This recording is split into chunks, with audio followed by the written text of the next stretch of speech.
Vous ne l'imaginiez peut-être pas comme cela, mais ce héron est la toute première pièce maîtresse de l'édifice du très attendu arbre au héron de la compagnie La Machine de Nantes.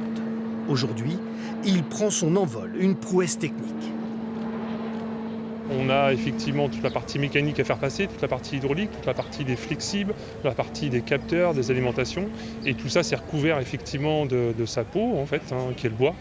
Donc, c'est les articulations, en quelque sorte, qui sont les plus dures à réaliser.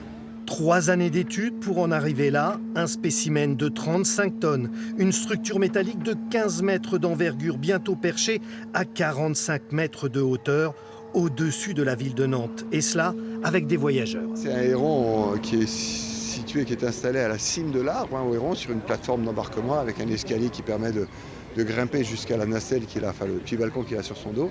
Et on va embarquer une vingtaine de personnes. Alors 10 dans la petite nacelle qui est sur son dos et 10 autres dans les engins qui sont suspendus, de panières en osier, engins de voyage avec un petit tableau de bord, de l'éclairage évidemment pour embarquer.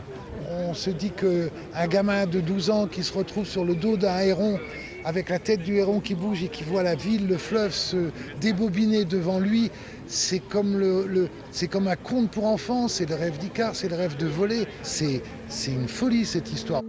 Une folie, comme le budget total de l'arbre au héron version finale. Il s'élève à 52,4 millions d'euros malgré le fonds de dotation.